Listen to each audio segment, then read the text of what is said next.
Thanks to Sunny Dhillon and Fei Li, you can now hold the largest UC campus in the palm of your hand with an iPod Touch or an iPhone. So how are you guys doing today? Good. So first of all, what's your major and what year are you? So I'm a senior computer engineering student. Okay. And I'm a senior computer science student. Oh, okay. So this is kind of in your field. So what was your inspiration for creating a application for UC Davis? Well, we kind of just ran into each other before class, and I was like, hey, let's make a game. And Sonny was like, no, let's do this. I was like, oh, okay. And so it started off as a game? We didn't really get that off, but, you know, just throwing ideas around. What's included in this mobile application? Everything. So there's about 9 major features, but the most popular one would be the Unitrans. Okay, so you can select the buses from right here, and then say we want to see the M line. So we can select that, and it'll show us the M line right there. And after it loads, we can actually see the buses in real time. So we can see that one bus is heading west. one bus is heading west, and then we can actually select a stop, and then we can see predictions. So see that one, it's 0 minutes, so under a minute. And then I guess the next main feature would be the campus map. And so from there you can see your actual location on campus, and then also you can view buildings and get walking directions from your current location to, like, let's say Boehner Hall.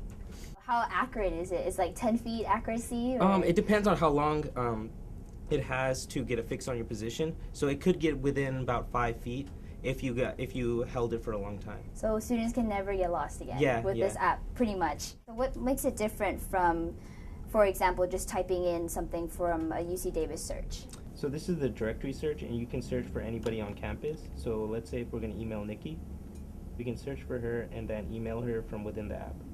Yep. And so... and it's sent. Yep. Wow. Yep. Okay, so what are some other features on this thing? Let's say you forgot which class you had to ditch today. I like the way you put it. Yeah. How about computer security? What time is it? I'll just make sure not to show up from 12 to 1. And also you can search for the room. So if you select the room. Hoagland. Where's Hoagland Hall? Nobody knows. Oh, there it is. We have this pretty cool feature, I think, is that we could stream AggieTV live from the internet. Yeah. Shameless plug right there. You gotta watch us on their iPhone app. Yeah, and you get to read the news and find all your classes, and it's basically everything in one. Tell me about the new features. I know that you guys are constantly developing, since you guys are pretty much 24/7, I guess, the maintenance for this. And so if people have suggestions, you will act on it and include it. So what are some of the new features you're planning on adding to this app? Well, we're adding a lot to the Media Mini app. Soon we'll be able to stream KDVS live off the air and watch or listen to archives of previous KDVS shows, and yeah.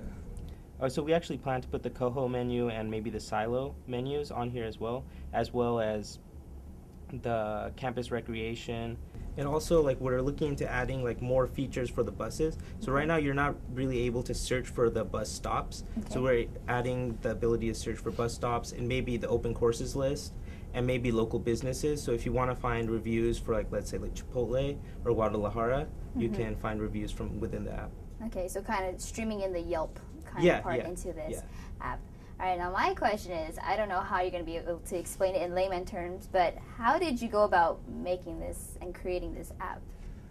Is it like a program, or? We use the iPhone software development kit, and it's using the software called Xcode that's provided along with Apple computers, and that's basically our development, environment. And that's where we write all our code. Yeah, so I would say we also write in Objective-C, and also like a requirement for iPhone development is you have to have a Mac. So that's one of the main differences between, like, let's say like Android, if you're going to develop for Android, where you can develop that on any machine. For iPhone development, you have to have a Mac. All right, so are you guys planning on creating an app for Android or any other mobile application besides iPhone? It's a possibility, definitely, because a a lot of people have Androids now, and so we want to get this out to as many people as possible. Okay. Yeah, and our Facebook page, everybody asks for, oh, can you add this to Android? So we're gonna probably listen to that and have it maybe next quarter. But it's like, slow down, we just finished one for iPhone. Like, let's get off this high first. Yeah. How long did it take for you to create this application? We had a little over a quarter to do it, but not that much time to actually code it because we had other classes, So how do you guys create an app? 3 months. Yeah. Right, 3 months to create this app.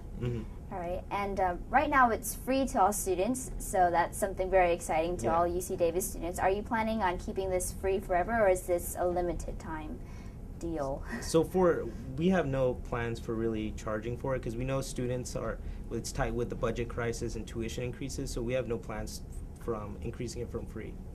And not only that, but we're providing our source code as an open source sort of project that other universities and institutions can use to make their own campus applications. So not only like UC Davis, but like let's say if UC Berkeley wanted to make one, or even some community colleges, they don't have the budget as like a big campus like Berkeley or Davis, that they can make one and it would be for free.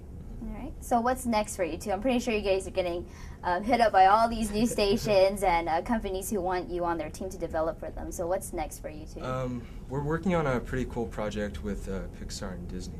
Actually, yeah. Stay a little tight-lipped about it, but okay. So awesome. we can't get like a little sneak peek of what's going on over there. Like what would they have to do with the app or?